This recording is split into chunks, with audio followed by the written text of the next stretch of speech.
But what about loaded carries? It's funny how some things, some trains of thought leads you to completely different exercises, completely different frames of thinking. I for the last few days I've been thinking about upper back and how I can challenge it. Front squats have notoriously been the most DOMS producing freaking upper back exercise ever. So I'm thinking about that. I'm thinking about the power cleans. I'm thinking about the high pulls. I'm thinking about upright rows. I'm thinking about all these types of things. And today, the session went, I did a bunch of squats. I did a bunch of cleans. And by the end of it, I was like, okay, let me do some upright rows or maybe like some high pulls. But I was exhausted. Like the power cleans are taking the first bit of energy when it comes to, explosive training. I can't do 50 exercises in a row with explosive nature. So there needs to be a progression of exercises in your mind. Like the last few days, I've been experimenting doing squats first and then doing power cleans to facilitate this idea that, I need to kind of get under the bar. I need to be in my quads. And so squatting puts me in my quads a bit.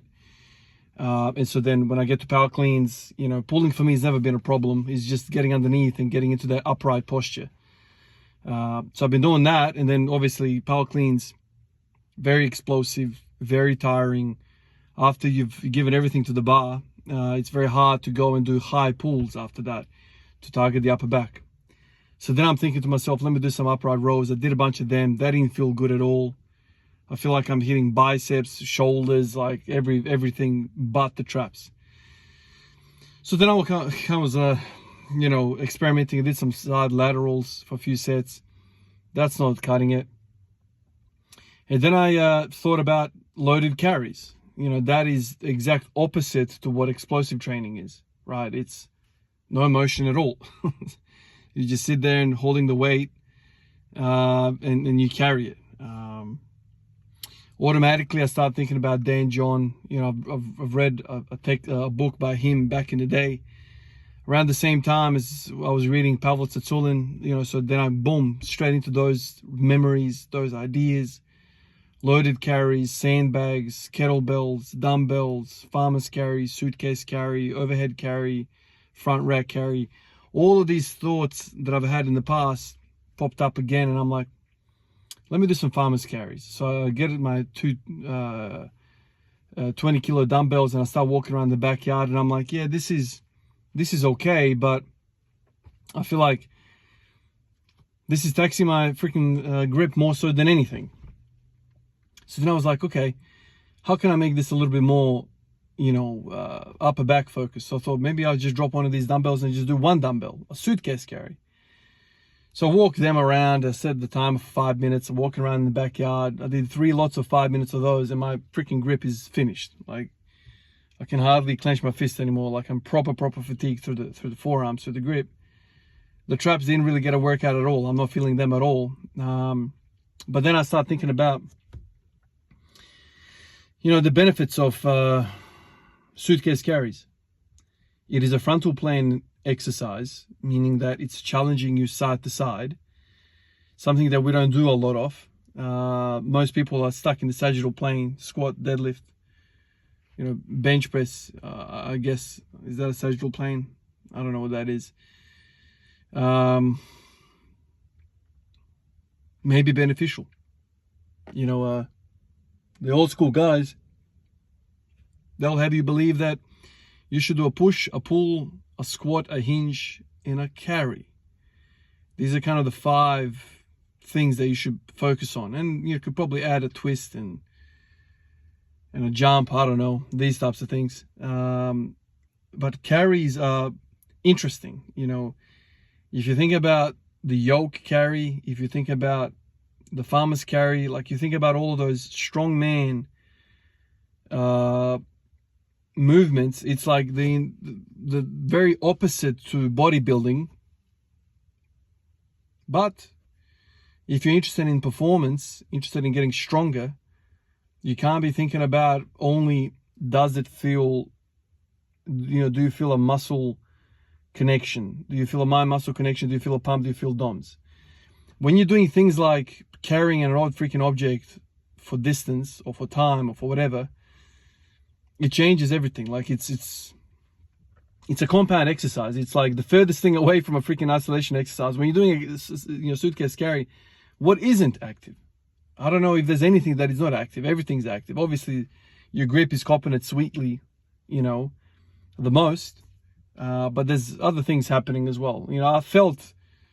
I don't even know which muscles, but I felt stuff along the spine.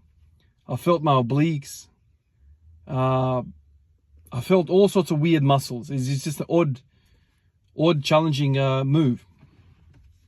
I remember once when we were doing our bathroom, probably 2 years ago now, my brother-in-law came to do some tiling for us, and there's a whole bunch of tiles in the garage. I don't know if you guys remember the videos from back in the day, like my freaking squat rack was surrounded by all these boxes. And so my job was to basically take these tiles, which were big ass tiles, like I think they were like 1.80 meters, meter and a half by 600 or something like that. Big tiles. Guess what happened? Man, like pick that thing up and it's like, damn, it is so challenging in the frontal plane. Like the obliques are getting destroyed. Here I am deadlifting X amount of weight and squatting all this weight, but like in that plane of motion, I am completely exposed. So it's interesting. I want to hit my upper back, but today, through the evolution of just my thinking, I ended up hitting my freaking core and my grip and whatnot, and doing those types of things. Yesterday I did some shrugs, experimenting. The upper back is an odd muscle. Like I'm thinking about the traps, it's an odd muscle. Like a lot of people have said lots of different things about it, whether it's heavyweight, whether it's lightweight for time or high reps. Some people are built, wired, they move in a certain way where they recruit their traps. I don't. I am somebody that is arm dominant, meaning that whatever I do, push or pull, I'm feeling my arms. Some people are torso dominant. Those people have big chests, big traps, big lats, and they struggle with the arms. For me, I don't know what it is, man. Like whatever I do is the arms. But it's interesting.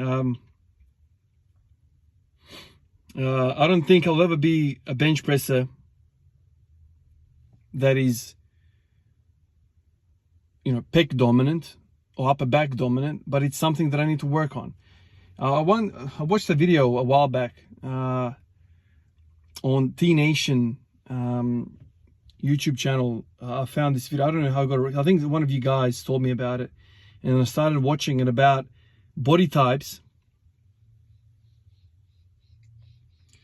and leverages and what inherently certain types of people will have to work on.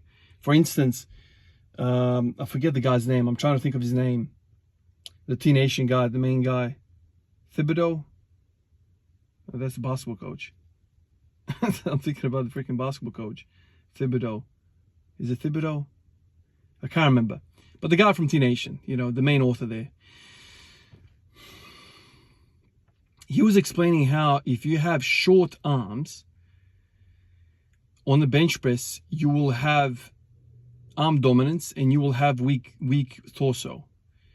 And then he goes on, I think he breaks down even like what type of arm you have. Like, is it a upper arm, like a humerus length, longer than your radius and ulna, your lower arm, like all this sort of stuff. Like basically it's a scientific way, biomechanical way of breaking down what you're going to have. So if you just sit there and you measure your body parts, your femurs, your tibias, your freaking spine, your humerus, your tibia, your humerus, your radial and radius and ulna, you'll come up with some sort of biomechanical model which will tell you no matter what you do, you're going to be mechanically advantageous in certain lifts.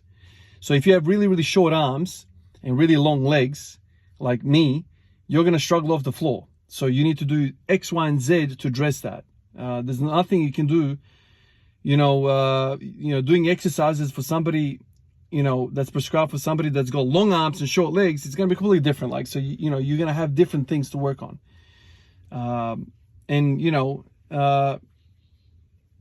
For a person like me, arm dominant, I'm gonna struggle to hit my traps and my chest and whatever. So I need to work on those things, you know. And I know that I'm struggling off the chest with the bench press, and that's just the way it is. That's the way I'm arm dominant. So I need to work on things that make that a little bit better. And so obviously pecs, obviously upper back, torso, essentially what's been outlined by Thibodeau in that video. So it's just interesting. It makes you think, makes you wonder, makes you try to compartmentalize, you know, your body. Like I know for a fact, like yesterday I spoke about, you know, I'm in the squat, I lean over. In the bench press, I'm weak off the chest. In the deadlift, I'm weak off the floor. You know, there's common denominator is there, and like, you know, you can kind of work your way through and work out a system, what you need to train. And then you go from there. You know, you train what you are weak at, and then eventually you'll kind of get somewhere. Anyway, those are my thoughts for today. I was kind of messed around today, you know, experimenting a little bit. Did a bunch of squatting, did a bunch of power cleans, and then a whole bunch of experimentation, which is I don't know. I enjoyed this stuff a lot, obviously, you guys know. Appreciate you guys, and I'll catch you in the next one. Peace out.